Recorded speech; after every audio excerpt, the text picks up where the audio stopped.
T-Biz podcast delivers tea news that you need to know. A recap of the week's major headlines with commentary and cultural trends hosted by Dan Bolton. It is the voice of origin for tea professionals and enthusiasts worldwide. Weekly, the T-Biz podcast and T-Biz blog offer business insights on the news that most impacts the tea industry. Paired with Tea Journey magazine for tea enthusiasts, the T-Biz portal is a global resource providing nuanced coverage for everyone who loves tea.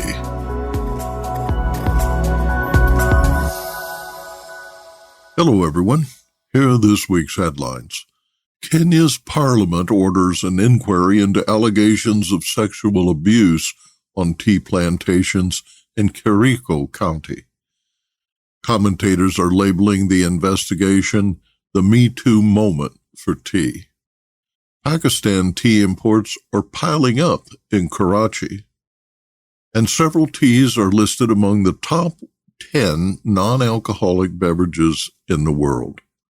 Plus, this week, T-Biz reviews the true history of tea, a meticulously researched yet readable 280 pages of travel back in time.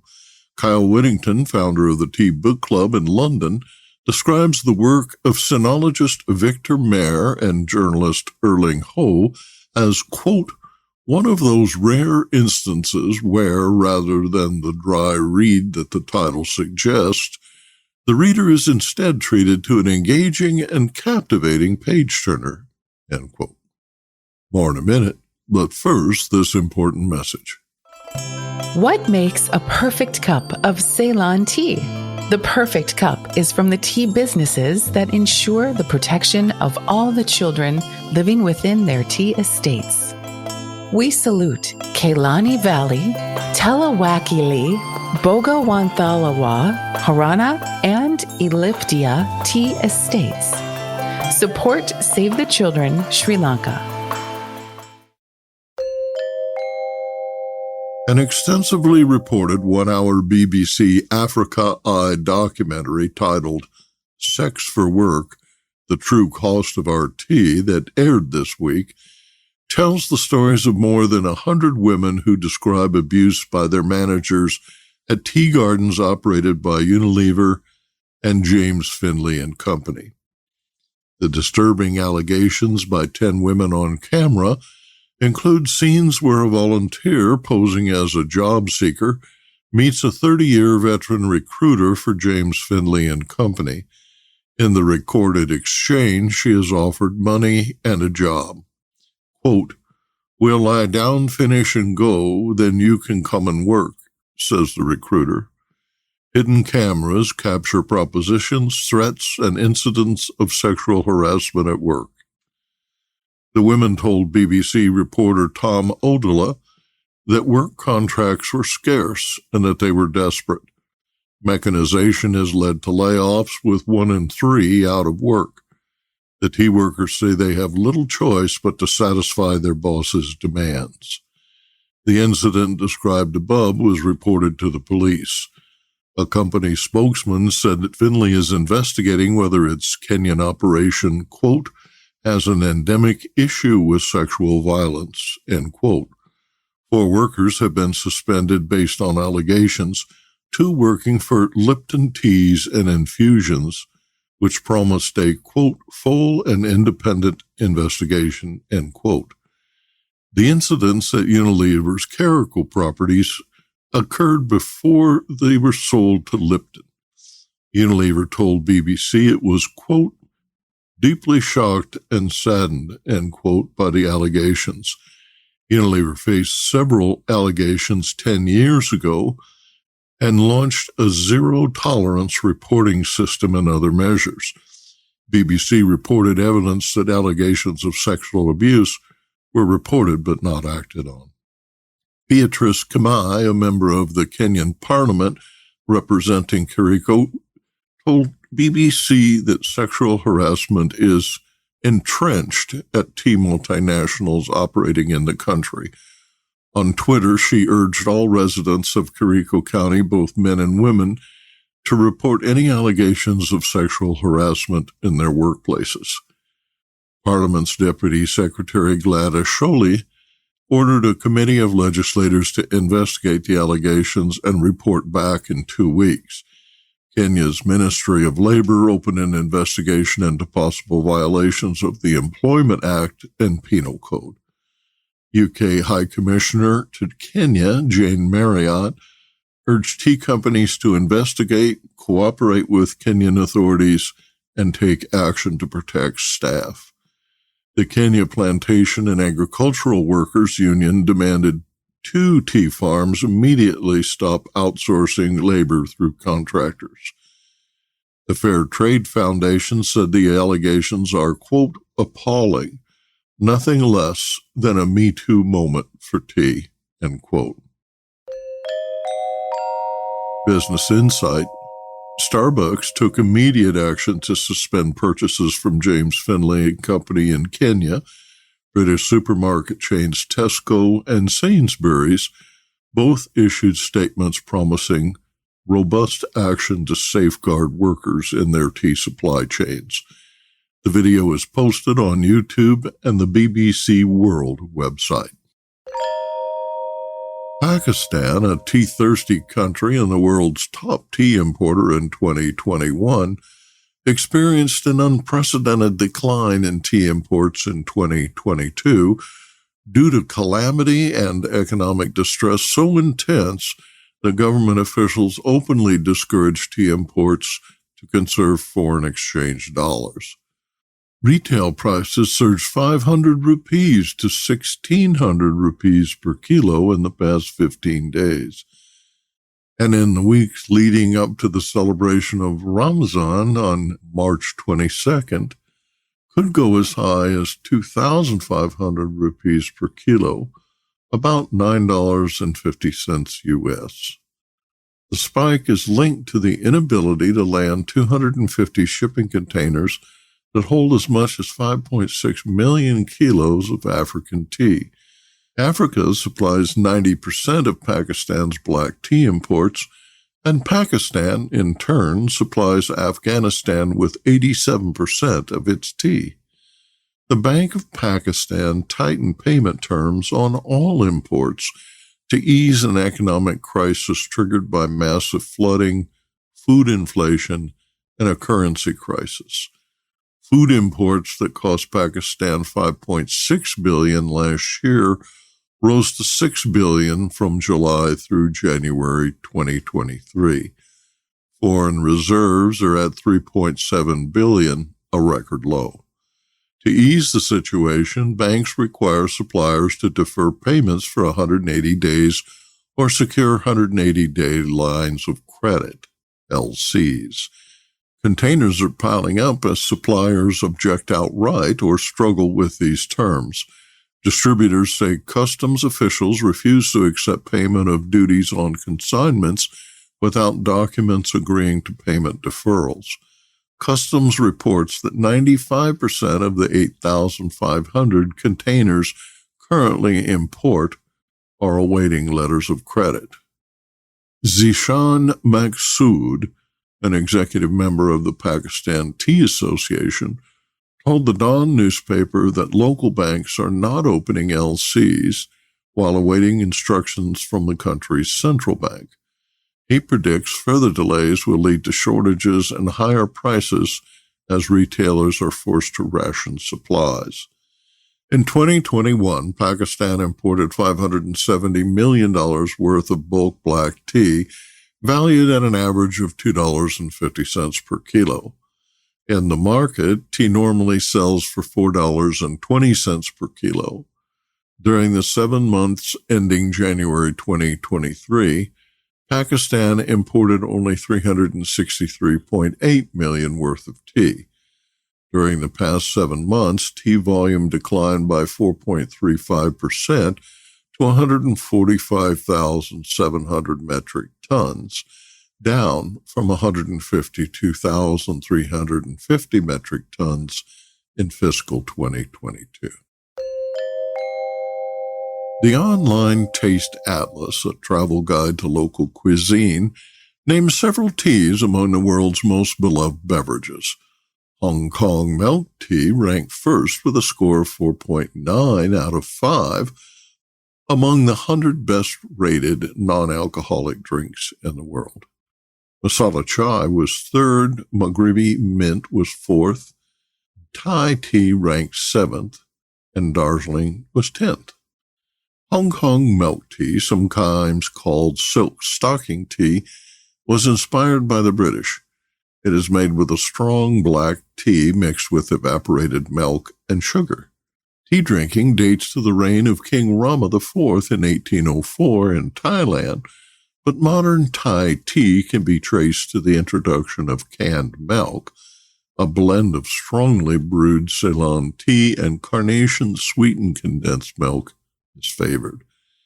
The tea was introduced during the reign of Field Marshal and Premier Prabul Songram in 1938.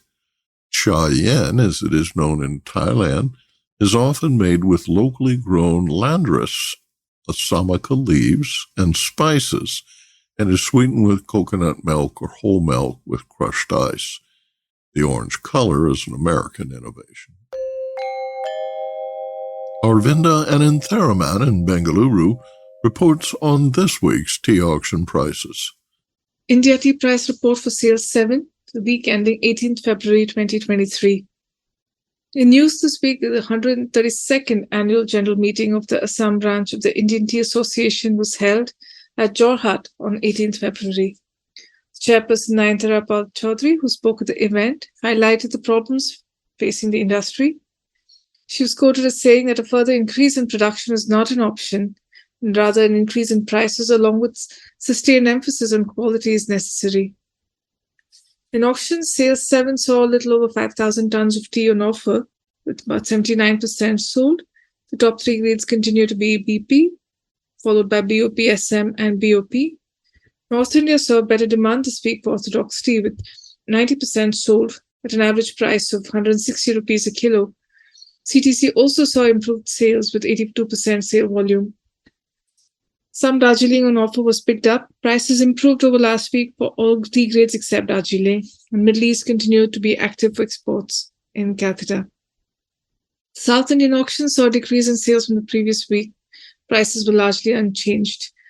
In weather, Upper Assam expected to see mostly cloudy weather with light to moderate rainfall. Darjeeling is also expected to see some rainfall, and no rainfall is predicted in the Nilgiris. But Munnar saw sub-zero temperatures again last week, which, coupled with higher daytime temperatures, has caused a real problem. The Kanandevan Hills Plantation Limited in Munnar has reported an expected decline in yield because the recent frost attack has caused the wilting of tea plants across 550 hectares owned by the company. Media reports say the last time this extent of damage was seen was in 2014, when 800 hectares of tea bushes were destroyed by frost. And now, a word from our sponsor. Hi, I'm Nish. I grew up in an organic tea farm and founded Nepal Tea Collective in 2016. Tea is not just a beverage for me, but a catalyst for social change, sustainably empowering hardworking artisans like my parents for the past 30 years. I'm on a mission to make the whole world aware of the goodness of Nepali teas and the good that comes from supporting growers in this remarkable land. If you haven't tasted Nepali teas yet, you're missing out. Our award-winning teas are making headlines. Find out why. Visit Nepal Tea Collective's website to get a free sample of this extraordinary taste of the Himalayas. That's nepalteacollective.com. Or just send me an email at nish, Nish, at nepalteacollective.com. Cheers.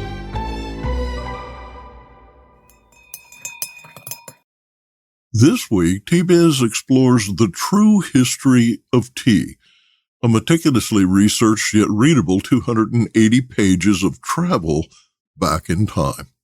Reviewer Kyle Whittington, the founder of the TeaBookClub in London, describes the work of sinologist Victor H. Mair and journalist Erling Hoh as, quote, one of those rare instances where, rather than the dry read that the title suggests, the reader is instead treated to an engaging and captivating page-turner. End quote.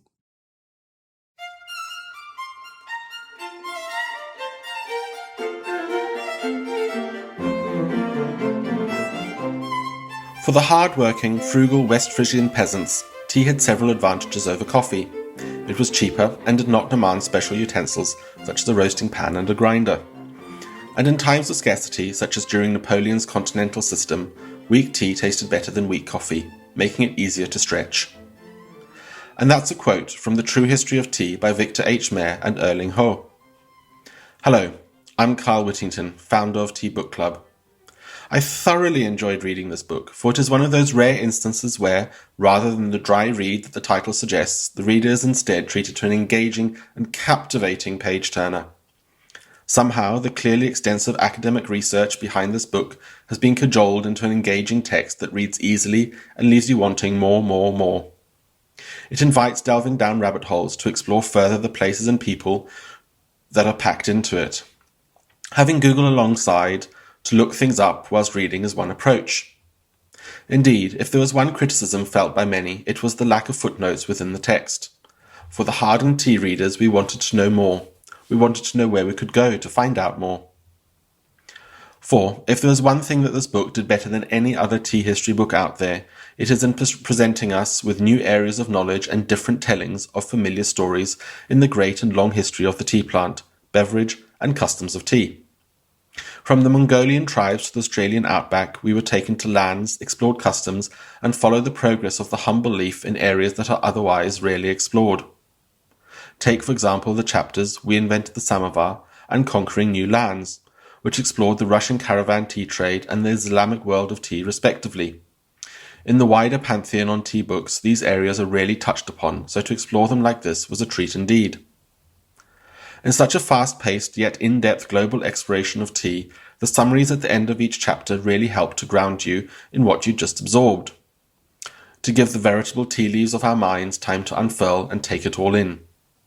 There are also little mini-studies scattered throughout the book, defined by a border and of no more than 2 pages, which explore in detail a topic that sits alongside the body of the chapter.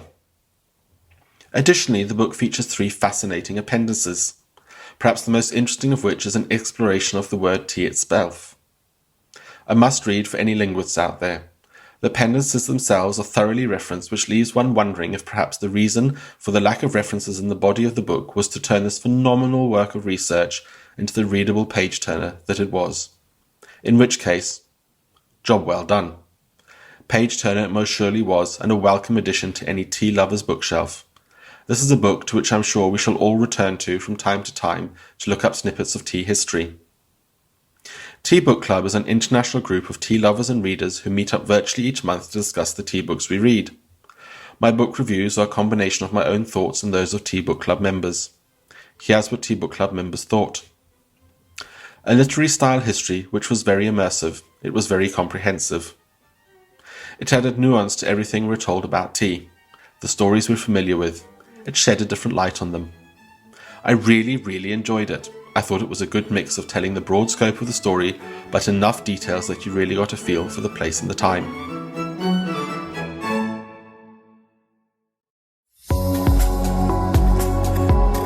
Intrigued by what you heard in today's podcast? Would you like to learn more from our global network of tea-biz journalists and tea experts? Remember to visit the Tea-Biz website for more comprehensive coverage. That's www.t-biz.com.